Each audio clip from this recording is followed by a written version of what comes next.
श्री हरदास शुक्रवार व्रत कथा।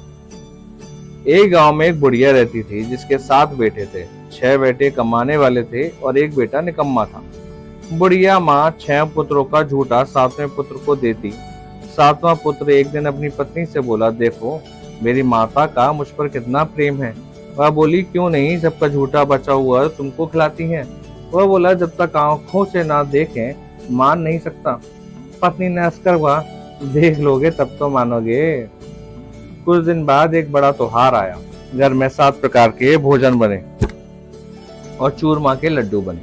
वह पत्नी की बात को जांचने के लिए सिर दर्द का बहाना बनाकर पतला कपड़ा सिर पर ओढ़कर रसोई में जाकर सो गया और कपड़ों में से सब देखता रहा। 6 भाई भोजन करने आए। उसने देखा माँ ने उनके लिए सुंदर सुंदर आसन बिछाए, 7 प्रकार की रसोई परोसी और आग्रह करके उन्हें भोजन कराती रही। वह देखता रहा।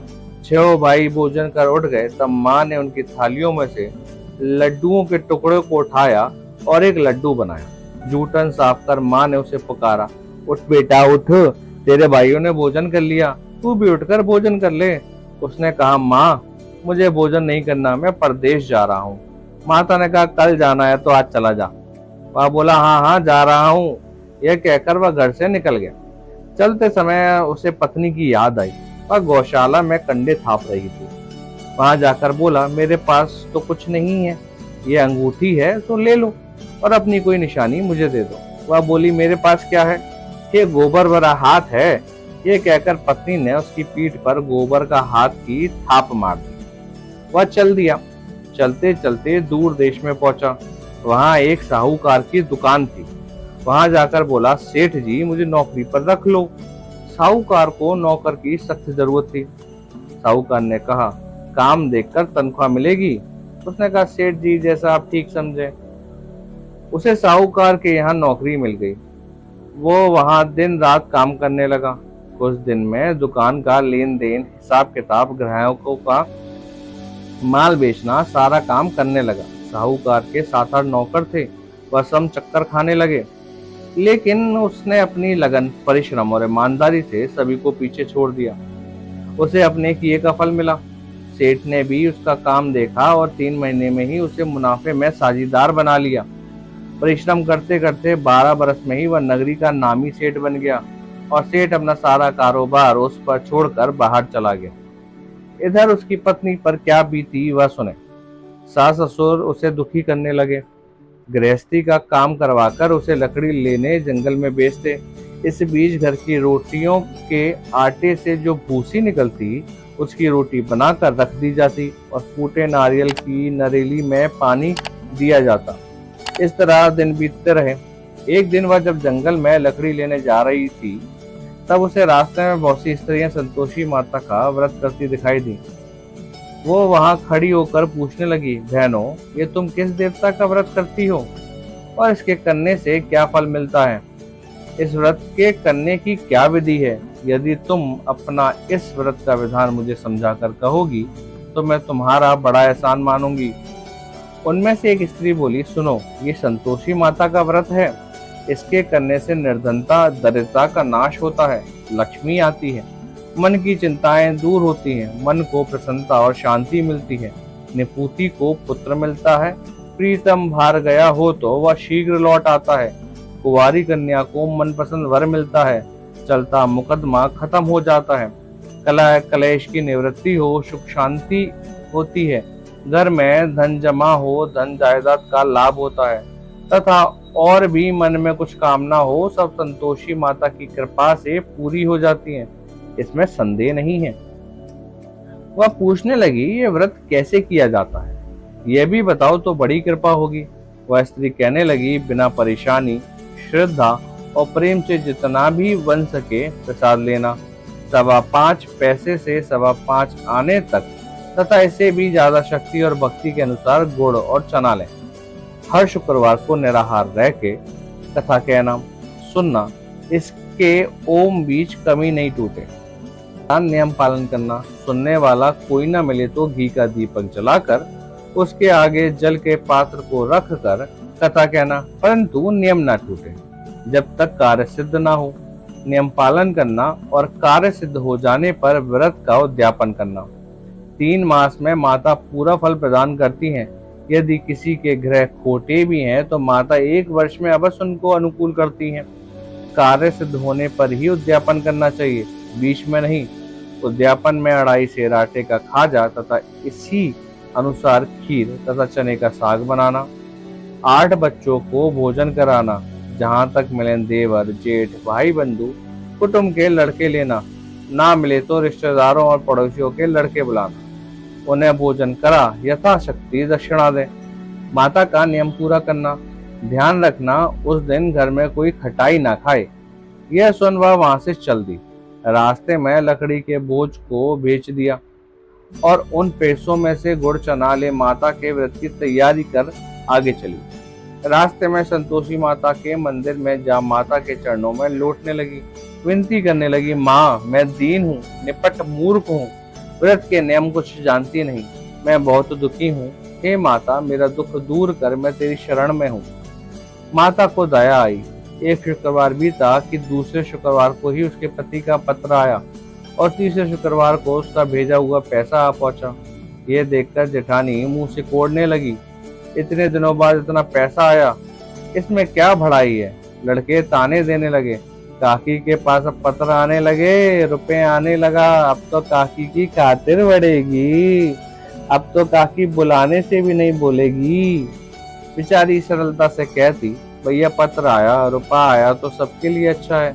ऐसा कहकर आंखों में आंसू भरकर संतोषी माता के मंदिर में जा ईश्वरी की चरणों में गिरकर रोने लगी। माँ मैंने तुमसे पैसा नहीं मांगा, मुझे पैसे से क्या काम, मुझे तो अपने सुहाग से काम है, मैं तो अपने स्वामी के दर्शन और सेवा मांगती।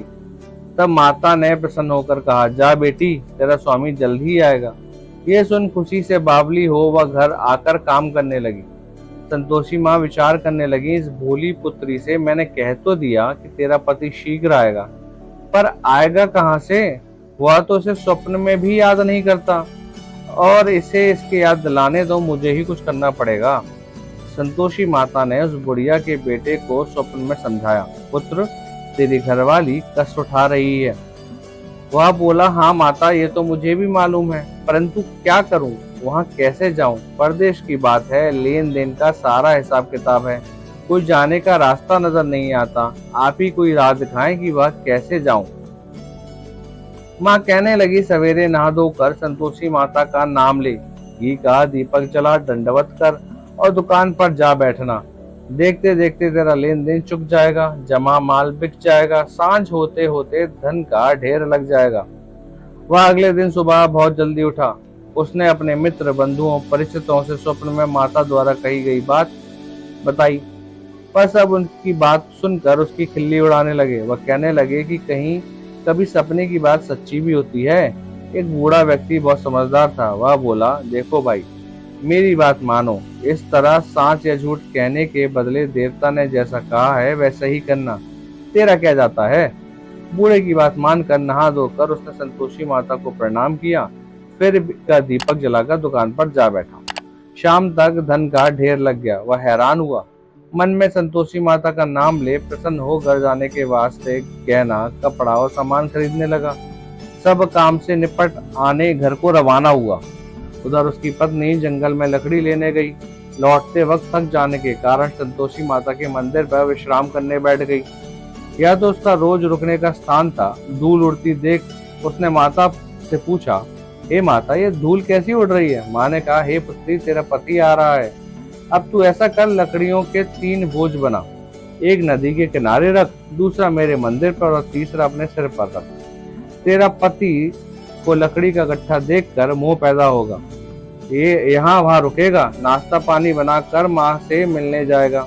तू लकड़ी का बोझ उठाकर जाना और बीच चौक में गड्ढा डालकर 3 आवाजें जोर से लगाना, लो सासू जी लकड़ियों का गट्ठा लो, भूसी की रोटी दो, नारियल के खपरे में पानी दो, आज कौन मेहमान आया है।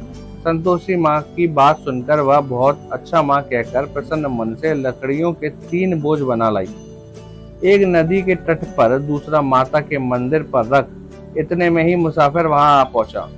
सूखी लकड़ी देख उसको इच्छा हुई कि वह यहीं विश्राम कर ले और भोजन बनाकर खा पीकर गांव चले। इस प्रकार भोजन कर विश्राम कर वह अपने गांव में आ गया।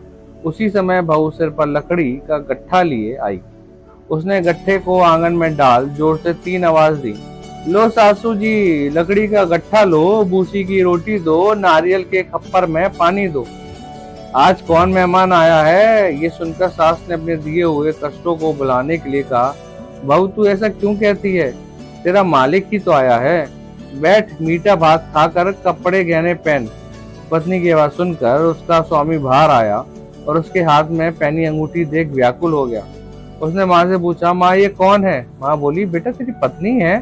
आज 12 वर्ष हो गए हैं जब से तू गया है, तब से सारे गांव में जानवर की तरह भटकती फिरती है। काम काज कुछ करती नहीं, 4 समय आकर खा जाती है। अब मुझे देखकर भूसी की रोटी और नारियल के खप्परे में पानी मांगती है। वह बोला, माँ मैंने इसे भी देखा है और तुम्हें भी।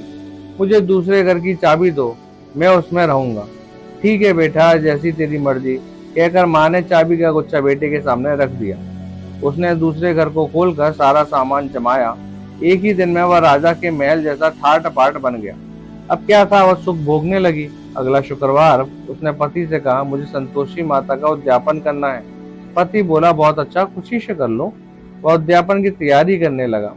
जेठ के लड़कों को भोजन करने के लिए कहने गई। उन्होंने मंजूर किया, परंतु पीछे से जेठानी ने अपने बच्चों को सिखलाया, देखो रे, भोजन के समय सब लोग खटाई मांगना, जिससे उसका उद्यापन पूरा ना हो।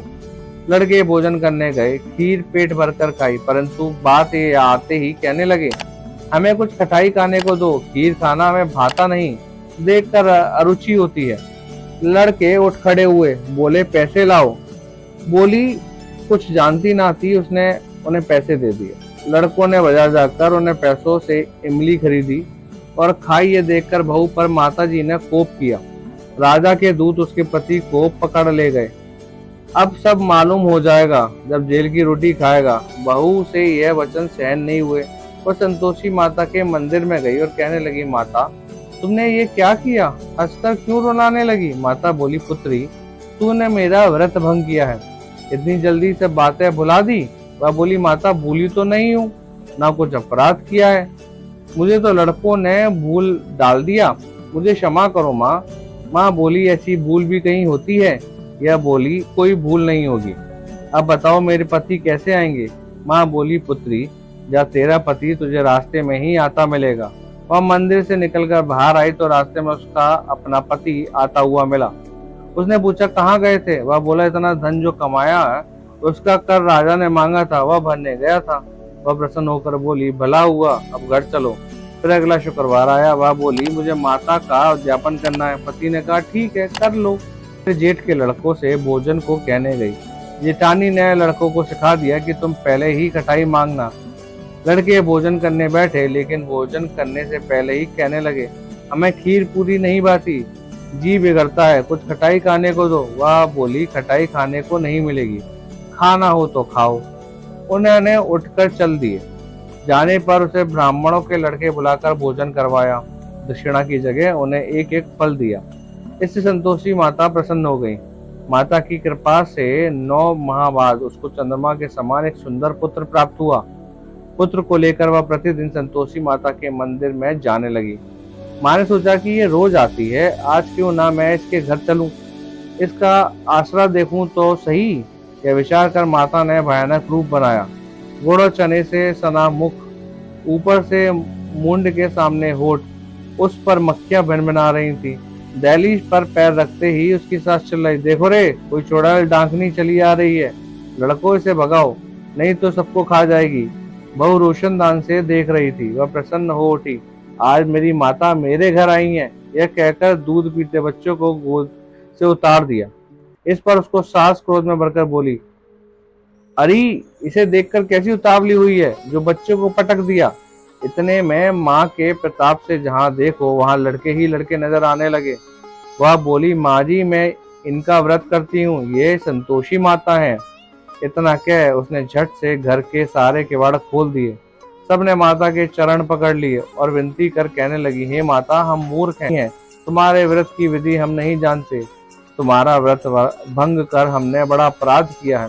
हे माता, आप हमारे अपराधों को क्षमा करें। इस प्रकार बार बार कहने पर संतोषी माँ प्रसन्न हुई। इसके बाद उसकी सास कहने लगी, हे संतोषी माता, आपने बहू को जैसा फल दिया वैसा सबको देना। जो ये कथा सुने या पढ़े उसका मनोरथ पूर्ण हो।